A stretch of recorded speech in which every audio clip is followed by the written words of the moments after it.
Okay dear students, let us continue. तो हम ये बोल रहे थे कि डेमोक्रेसी में बोलिए, ऑथोरिटेरियनिज्म में बोलिए, हर जगह आप देखिएगा कि जितने भी पॉलिटिकल स्ट्रक्चर्स है वो मल्टी फंक्शनल होते हैं, यानी एक से ज़्यादा काम करते हैं।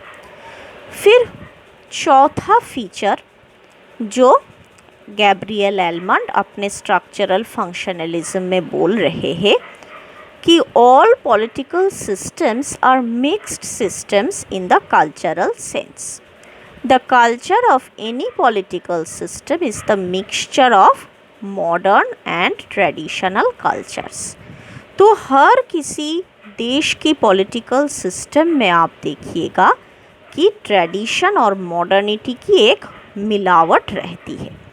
ट्रेडिशनल नॉर्म्स, रूल्स, कस्टम्स उसको भी फॉलो किया जाता है और मॉडर्न रूल्स एंड रेगुलेशंस भी वक्त के साथ साथ आते रहते हैं। From the study of the cultures of various political systems, Almond has found that there can not exist any all modern and all primitive cultures. तो डिफरेंट पॉलिटिकल सिस्टम्स को एनालाइज करने के बाद एलमंड इस नतीजे पर पहुँचे कि ऐसा कोई पॉलिटिकल सिस्टम आपको नज़र नहीं आएगा जिसमें सिर्फ और सिर्फ मॉडर्न फीचर्स हो, या फिर ऐसा कोई पॉलिटिकल सिस्टम नज़र नहीं आएगा जिसमें सिर्फ और सिर्फ प्रिमिटिव यानी पुराने दिनों के ही विचार और सोच हो।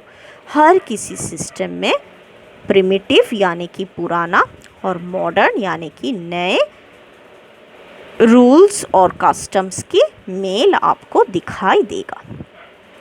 Of course, there may be difference of predominance of any particular culture on the cultural aspects of another system.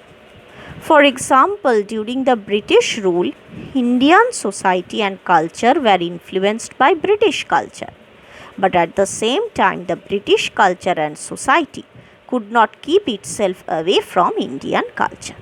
तो एलमंड बोल रहे हैं कि कभी कभी देखा जाता है कि एक पॉलिटिकल सिस्टम में एक कल्चर दूसरे कल्चर से ज़्यादा प्रोमिनेंट या डोमिनेंट हो जाता है। जैसे कि जब ब्रिटिश कॉलोनियल रूलर्स इंडिया पर शासन करने आए थे तो उस वक्त इंडियन कल्चर से ज़्यादा British culture, British political values वो सब ज़्यादा प्रोमिनेंट और इम्पोर्टेंट बन चुका था। लेकिन साथ साथ ब्रिटिश कल्चर रहने के साथ साथ इंडिया की जो अपनी ट्रेडिशंस है, अपनी कल्चरल वैल्यूज़ है, वो भी पूरी तरह से ख़त्म नहीं हुआ था।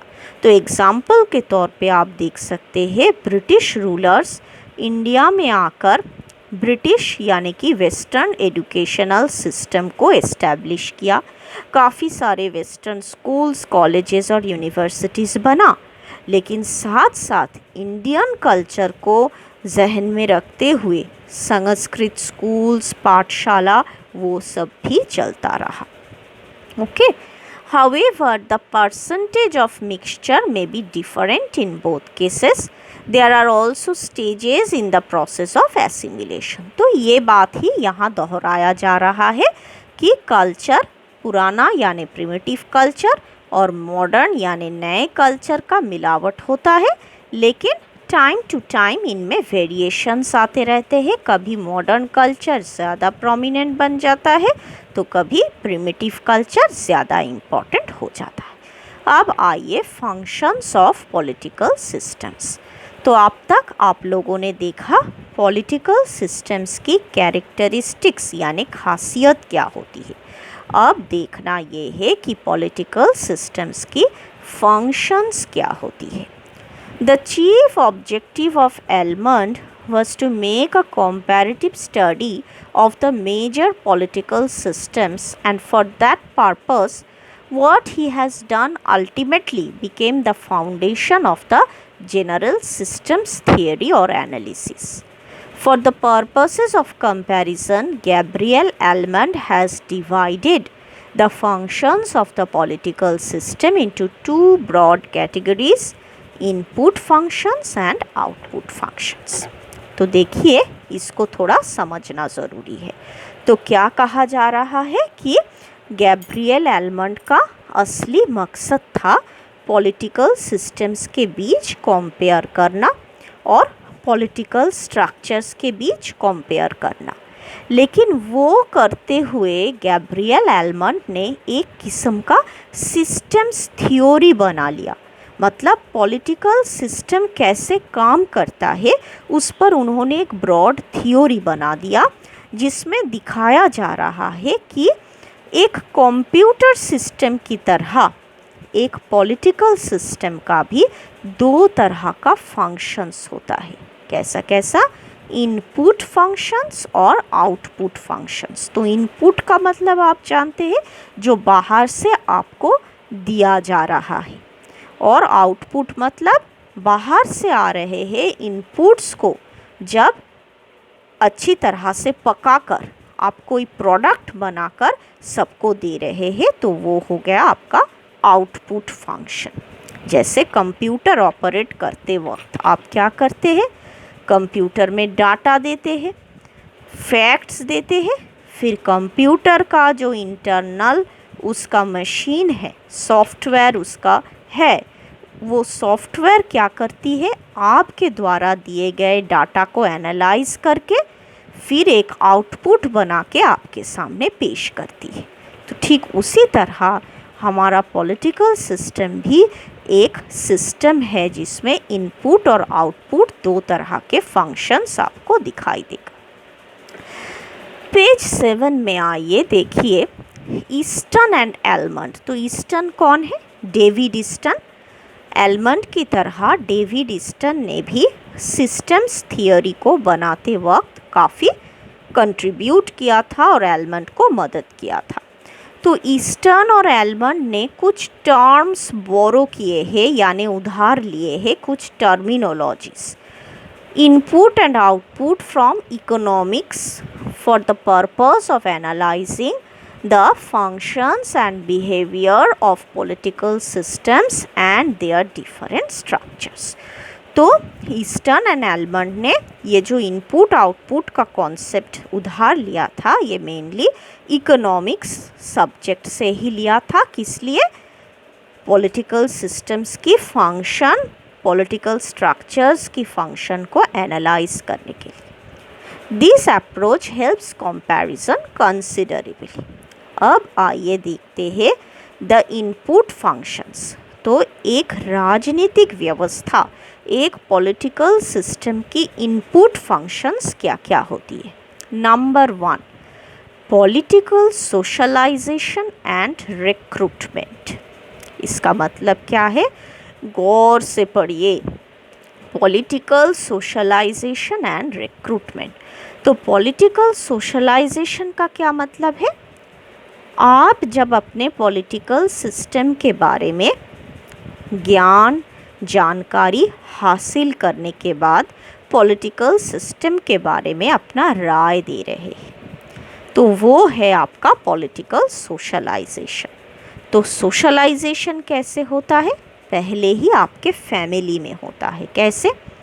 आपके फैमिली में आपके माँ बाबा, आपके दादा दादी सब मिलकर कोई भी राजनीतिक दल के कामकाजों के बारे में चर्चा कर रहे हैं, तो आप उस चर्चा को सुन रहे हैं। उस डिस्कशन को, आलोचना को सुनने के बाद आपके दिल में एक कॉन्सेप्ट पैदा हुआ कि हाँ, ये पॉलिटिकल पार्टी अच्छा है, इसने बहुत सारा काम किया देश के लोगों के हित के लिए। और फिर एक दूसरे पार्टी के बारे में भी डिस्कशन आप आपके माँ, अब्बू, दादा दादी के मुंह से सुनते हैं, और सुनने के बाद आपके दिल में ये कॉन्सेप्ट पैदा होता है कि ये पार्टी बहुत ही बुरा है, ये सिर्फ अपना स्वार्थ देखता है। तो जब आप आपके पॉलिटिकल सिस्टम और उस पॉलिटिकल सिस्टम के स्ट्रक्चर्स के बारे में जानकारी हासिल करती है, उसका मतलब आप पॉलिटिकली सोशलाइज्ड हो रहे हैं। जैसे अभी हमारे वेस्ट बंगाल सरकार, तृणमूल सरकार कोविड-19 नाम की इस पैंडेमिक को रोकने के लिए कौन कौन सा कदम उठा रही है, हर रोज़ ये न्यूज़ में आ रहा है, अखबार में आ रहा है, TV channel, social media platforms में हर रोज़ कुछ ना कुछ खबर, और आप सब ये देख रहे हैं। तो देखने के बाद आपका इस गवर्नमेंट के बारे में कुछ राय, कुछ जजमेंट बन रहा है आपके दिल में। तो इसका मतलब आप वेस्ट बंगाल की पॉलिटिकल सिस्टम के बारे में सोशलाइज्ड हो रहे हैं। और रिक्रूटमेंट का मतलब है जब आप पॉलिटिकल सिस्टम में हिस्सा लेते हैं, एक्टिवली या फिर इनएक्टिवली। उसके बाद देखिए इंटरेस्ट आर्टिकुलेशन। तो इंटरेस्ट आर्टिकुलेशन क्या है? जब किसी एक पर्टिकुलर ग्रुप ऑफ पीपल एक पर्टिकुलर ऑर्गेनाइजेशन के ज़रिए अपना इंटरेस्ट को सरकार तक पहुंचाने की कोशिश कर रहे हैं। स्टूडेंट लोगों का इंटरेस्ट है कि इस पैंडेमिक की वजह से उनका क्लासेस, उनका कॉलेजेस ठीक ठाक नहीं चल पाया, ऑनलाइन क्लास की सुविधा बहुत सारे बच्चों को नहीं मिला, तो इस साल का एग्ज़ाम रोक दिया जाए। तो इस इंटरेस्ट को हासिल करने के लिए डिफरेंट कॉलेजेस के स्टूडेंट्स यूनियन ने सरकार को प्रेशराइज़ किया कि इस साल के लिए एग्ज़ाम्स ना हो, बच्चों को बिना एग्ज़ाम दिए ही पास करवाया जाए। तो इसका मतलब है स्टूडेंट यूनियन ग्रुप्स स्टूडेंट लोगों का इंटरेस्ट को आर्टिकुलेट कर रहे हैं। इंटरेस्ट एग्रीगेशन, इसका मतलब है बहुत सारे इंटरेस्ट को एक साथ समेट कर जब सरकार के सामने पेश किया जाता है। एंड फाइनली पॉलिटिकल कम्युनिकेशन, मतलब आम जनता की चाहते, ज़रूरतें क्या है वो जब सरकार तक पहुंचाया जा रहा है, कम्युनिकेट किया जा रहा है। कैसे? आप सब चाहते हैं कि अभी रेनी सीज़न है, डेंगू मलेरिया का सीज़न है, तो आपके घर के आसपास जितने भी कचरा जमा हो रहा है, पानी जमा हो रहा है, उसको जल्द से जल्द साफ़ किया जाए। तो ये डिमांड किसके सामने रखेंगे? आपके घर के सामने जो लोकल बॉडी है, म्यूनिसिपल कॉरपोरेशन, वहाँ पर आप अपना डिमांड को कम्युनिकेट करेंगे। तो कैसे करेंगे? आपके मोहल्ले के कुछ आदमी आप लोगों की प्रतिनिधि बनकर एक चिट्ठी लेकर म्यूनिसिपल कॉरपोरेशन में जाएगा और मेयर इन काउंसिल के ऑफिस में वो चिट्ठी जमा करके आएगा। तो इसका मतलब हुआ आप लोगों की इंटरेस्ट को गवर्नमेंट तक कम्युनिकेट कर दिया गया। अब आइए आउटपुट फंक्शंस। तो ये जो 4 फंक्शंस आप लोगों ने पढ़ा, political socialisation and recruitment, interest articulation, interest aggregation, political communication, ये सब क्या हुआ? एक पॉलिटिकल सिस्टम का इनपुट फंक्शंस। अब आइए एक पॉलिटिकल सिस्टम का आउटपुट फंक्शंस। वो क्या क्या है? Number 1, rule making. तो सरकार के पास जितने भी इंटरेस्ट कम्युनिकेटेड हुआ, उन सब इंटरेस्ट्स के आधार पर सरकार ने रूल्स यानी लॉज बनाया। फिर दूसरा है रूल एडजुडिकेशन। रूल एडजुडिकेशन मतलब जो भी रूल्स बनाया गया उसको कोई तोड़ ना पाए, इस बारे में व्यवस्था लेना, बंदोबस्त करना। And finally rule application. जो भी रूल मैंने बनाया, मैंने मतलब सरकार ने, जो भी रूल्स और लॉज सरकार ने बनाया उसका सही सही एप्लीकेशन ज़रूरी है। If we focus our attention to these 2 types of functions performed by political systems, we shall find that the input functions are generally done by the non-governmental organizations and agencies, which include pressure groups, interest groups, parties, educational institutions. The government has very little part to play in the input functions. तो अगर आप input functions को अच्छी तरह से विचार करें तो आपको समझ में आएगा कि ये सभी इनपुट फंक्शंस असल में कौन परफॉर्म कर रहा है। Mainly the non governmental organisation यानी कि NGOs, political parties, pressure groups, जैसे कि हमने कहा स्टूडेंट यूनियन, तो फिर उसी तरह फिर बहुत सारे ट्रेड यूनियंस होगा। फैक्ट्रीज़ और इंडस्ट्री में इंडस्ट्रियल प्रेशर ग्रुप्स होता है। तो इन सब ग्रुप्स का काम है इनपुट फंक्शंस परफॉर्म करना। और जब बात आती है आउटपुट फंक्शंस की, तब जाके गवर्नमेंट को यानी लेजिस्लेचर, एग्जीक्यूटिव और जुडिशियरी को अपना अपना भूमिका निभाना होता है। While performing the input functions, the agencies have little scope to violate the common law and existing legal and constitutional structure.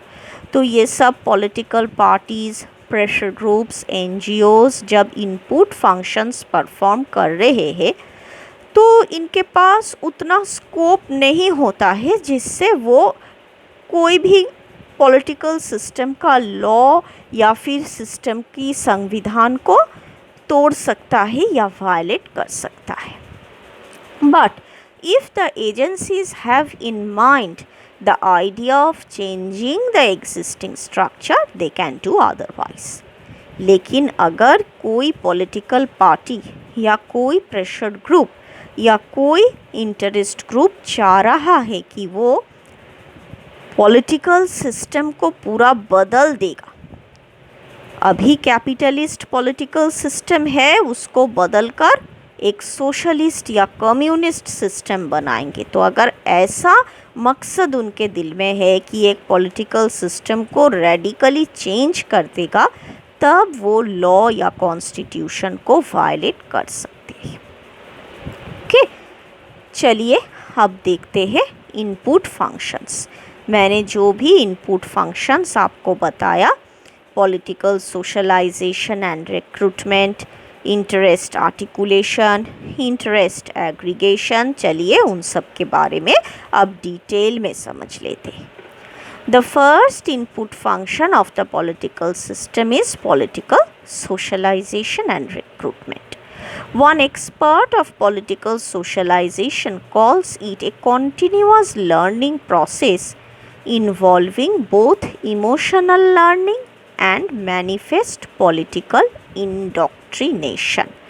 तो मैनिफेस्ट का मतलब क्या होता है? जो बाहर से आपको दिखाई देगा।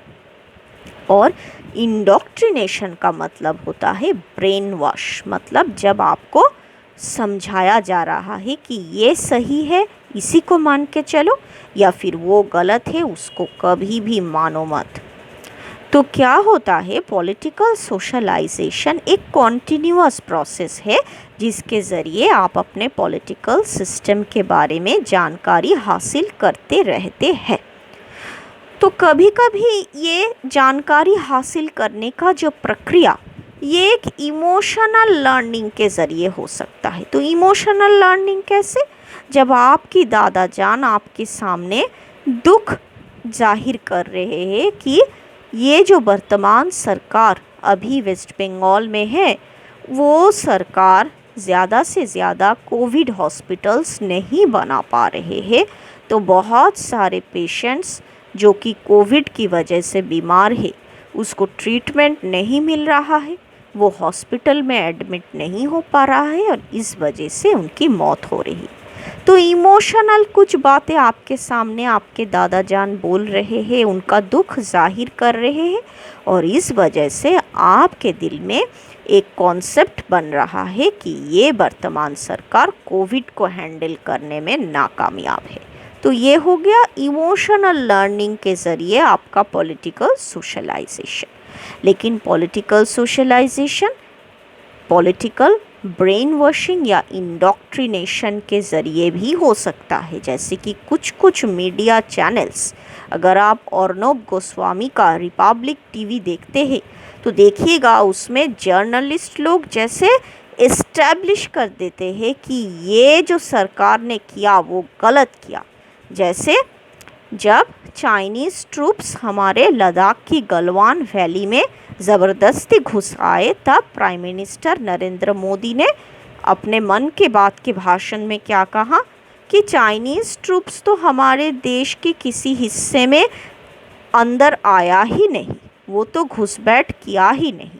तो इसके वजह से सभी चैनल्स लगभग नरेंद्र मोदी को एक विलेन जैसा प्रोजेक्ट करने लगे कि उन्होंने गलत कहा, ये उनको नहीं कहना चाहिए था। तो मतलब ये सब टीवी चैनल्स आपका ब्रेन वॉशिंग करने की कोशिश कर रहा है कि एनडीए सरकार गलत था, उसको ऐसा नहीं कहना चाहिए था। Through the process if political socialisation people gradually adjust, ये ऑफ होगा, through the process of political socialisation, यहाँ इफ लिखा हुआ है, इफ को काट कर आप लोग ऑफ बनाइए। Through the process of political socialisation people gradually adjust themselves with the political system. तो पॉलिटिकल सोशलाइजेशन क्यों किया जाता है? ताकि हर कोई नागरिक अपने पॉलिटिकल सिस्टम के साथ एडजस्ट करके रहना सीख जाए। Political system defines element is the process of induction into the political culture। तो एक्चुअली पॉलिटिकल सोशलाइजेशन क्या होता है? एक प्रोसेस, एक तरकीब जिसके ज़रिए हर किसी नागरिक अपने राष्ट्र के पॉलिटिकल कल्चर से जुड़ जाता है। इट्स एंड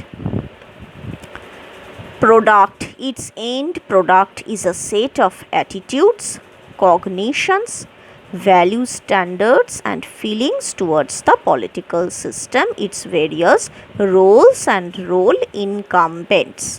तो यहाँ पे ये समझाया जा रहा है कि पॉलिटिकल सोशलाइजेशन के ज़रिए आपके देश के पॉलिटिकल सिस्टम के बारे में आपकी राय, आपकी सोच और विचार प्रस्तुत किया जाता है। या तो आप आपके देश के पॉलिटिकल सिस्टम को पसंद करने लगते हैं या फिर आप अपने देश के पॉलिटिकल सिस्टम से नफ़रत करने लगते हैं। तो एग्ज़ाम्पल बहुत सारे हैं, जैसे यूनाइटेड स्टेट्स ऑफ अमेरिका, वहाँ पर जितने भी अफ्रीकन अमेरिकन्स यानी एफ्रो अमेरिकन्स लोग रहते हैं। आपको पता है ना एफ्रो अमेरिकन्स लोग कौन है? काले चमड़े के लोग जो अफ्रीका से किसी वक्त अमेरिका में स्लेव यानी गुलाम बनकर आए थे और आज भी यूनाइटेड स्टेट्स ऑफ अमेरिका के नागरिक बनकर रहते हैं। तो इन ब्लैक अमेरिकन्स लोगों के दिल में ट्रंप द्वारा एडमिनिस्टर किए गए अमेरिकन पॉलिटिकल सिस्टम बहुत ही एक बुरा सिस्टम है। ब्लैक अमेरिकन्स जो है, एफ्रो अमेरिकन्स, उन्हें ये अमेरिकी पॉलिटिकल सिस्टम पसंद नहीं है। क्यों? क्योंकि उनको लगता है कि ये जो वर्तमान अमेरिकी प्रशासन है, अमेरिकी पॉलिटिकल सिस्टम है, वो काले चमड़े के लोगों को नीची नज़र से देखता है, नफ़रत की नज़र से देखता है और उनको सफ़ेद चमड़े के अमेरिकन्स जैसा एक समान हक नहीं देता है। तो इस वजह से क्या हो रहा है? अफ्रो अमेरिकन कम्युनिटी के लोगों के दिल में अमेरिकन पॉलिटिकल सिस्टम के लिए नफ़रत पैदा हो गई है। अगर इंडियन पीपल की बात किया जाए तो हमारे दिल में हमारे पॉलिटिकल सिस्टम के लिए कुछ मिक्स्ड रिएक्शन है। हमारे पॉलिटिकल सिस्टम की कुछ फंक्शंस हमें अच्छा लगता है, जैसे आज ही भारत सरकार ने फ्रांस की सरकार से 5 राफेल फाइटर जेट्स खरीद लिया। तो ये देखते हुए हम लोगों को बड़ी फ़क्र हो रही है कि चलो हमारा देश मिलिटरीली बहुत आगे बढ़ गया है और चीन का मुकाबला काफ़ी अच्छी तरह से कर पाएगा। तो हमारे दिल में हमारे देश के पॉलिटिकल सिस्टम के लिए मिक्स्ड रिएक्शन है। तो पॉलिटिकल सोशलाइजेशन यही होती है जहां हम अपने देश के पॉलिटिकल सिस्टम के बारे में अपना राय, अपना विचार बनाते हैं। या तो हम इस पॉलिटिकल सिस्टम से खुश हैं या फिर इससे हम नफ़रत करते हैं। In developed political systems of the West, schools, churches, political parties and other voluntary organizations generally play the leading role in socializing people। तो क्या कहा जा रहा है? डेवलप्ड देशों में यानी कि अमेरिका और यूरोप की पॉलिटिकल सिस्टम में क्या होती है? स्कूल्स, चर्चेस, पॉलिटिकल पार्टीज़ और कुछ दूसरे वॉलंटरी ऑर्गेनाइजेशन मतलब आप एनजीओज बोल सकते हैं। तो स्कूल्स, चर्च, एनजीओज, ये सब संस्थाएं लोगों को पॉलिटिकली सोशलाइज करने का काम करता है।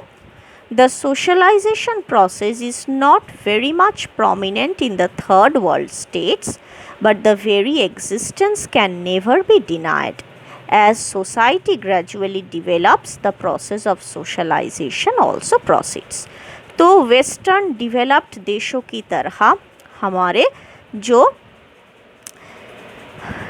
थर्ड वर्ल्ड देश है यानी एशिया, अफ्रीका और लैटिन अमेरिका की देश, वहाँ पॉलिटिकल सोशलाइजेशन इतना ज़्यादा एक्सप्लिसिट रूप में नहीं होता है। मतलब कोई ऑर्गेनाइजेशन या इंस्टीट्यूशन ऑफिशियली सोशलाइजेशन का काम नहीं करता है, लेकिन फिर भी इन देशों में भी अनऑफिशियली पॉलिटिकल सोशलाइजेशन का काम चलता है। जैसे मैंने अभी कहा, फैमिली में जब बच्चे बड़ों के बीच में हैं और बड़े राजनीति के बारे में आलोचना कर रहे हैं, तो वो सुनते सुनते बच्चों के दिल में कुछ ना कुछ सोशलाइजेशन तो हो ही जाता है। मतलब ऐसे इनफॉर्मल तरीके से फिर वो जब कॉलेज में जाता है तो कॉलेज में अपने दोस्तों के साथ बातें करते हुए, कैंटीन में बैठकर राजनीति के बारे में चर्चा करते हुए भी उसके दिल में सोशलाइजेशन थोड़ा बहुत तैयार हो जाता है। तो थर्ड वर्ल्ड के देशों में कोई इंस्टीट्यूशन द्वारा नहीं, बल्कि लोग अनऑफिशियली, इनऑफिशियली ऐसे सोशलाइजेशन, पॉलिटिकली सोशलाइज्ड हो जाते हैं। From the study of political system, Almond has come to know that socialization may be latent and manifest. ये बहुत इम्पॉर्टेंट है। पॉलिटिकल सोशलाइजेशन दो तरह से किया जा सकता है। एक है लैटेंट सोशलाइजेशन, मतलब जैसे कि मैंने कहा, फैमिली के ज़रिए बच्चे सोशलाइज्ड हो रहे हैं, स्कूल में दूसरे मित्रों के साथ बात करके सोशलाइज्ड हो रहे हैं, ऑफिस में अपने कलीग्स लोगों के साथ बात करके सोशलाइज्ड हो रहे हैं। तो ऐसे अगर सोशलाइज्ड हो रहे हैं तो इसका मतलब ये है लैटेंट सोशलाइजेशन। और मैनिफेस्ट सोशलाइजेशन क्या है? जब चर्च में आप प्रेयर करने जा रहे हैं, चर्च के फादर डेलिबरेटली आपको कुछ ऐसा बोल रहे हैं जिससे आप पॉलिटिकली सोशलाइज्ड हो रहे हैं। जब आप किसी इंस्टीट्यूशन में जा रहे हैं, फॉर एग्ज़ाम्पल कोई NGO, human rights watch, amnesty international, ऐसे कुछ एनजीओज में जा रहे हैं कुछ काम के सिलसिले में, और वहाँ पे आपको सोशलाइज किया जा रहा है, तो ये सोशलाइजेशन है मैनिफेस्ट सोशलाइजेशन। तो मैनिफेस्ट सोशलाइजेशन मतलब जो बाहर से सब किसी को दिखाई देगा, और लेटेंट मैनिफेस्टेशन मतलब जो बाहर से दिखाई नहीं देता है। Okay, when the transmission of values, ideas, thoughts, feelings takes place in a direct way, it is called manifest socialization. Latent political socialization does not take place directly. तो जैसे अभी कहा, फैमिली में जो सोशलाइजेशन होता है वो डायरेक्टली नहीं हो रहा है, लेटेंट फॉर्म में हो रहा है। लेकिन चर्च में, एनजीओ में जो सोशलाइजेशन चल रहा है वो मैनिफेस्ट में हो रहा है। ओके, तो आज यही तक रहने दीजिए। पॉलिटिकल सोशलाइजेशन, उसके दो फॉर्म्स, लेटेंट और मैनिफेस्ट। अगला लेक्चर मैं आपको अगले क्लास में कंटिन्यू करूँगी। और तब तक आप लोग जो नोट मैंने आपको मेल की है और जो लेक्चर्स मैंने आज तक आप लोगों को दी है यूट्यूब चैनल्स के ज़रिए, प्लीज़ उसको फॉलो कीजिए। और अगर आपके दिल में कोई सवाल है तो मुझको कॉल कीजिए, हम लोग कॉन्फ्रेंस कॉल अरेंज करके आप सबका कन्फ्यूजन क्लियर कर देंगे। Okay, good night, bye.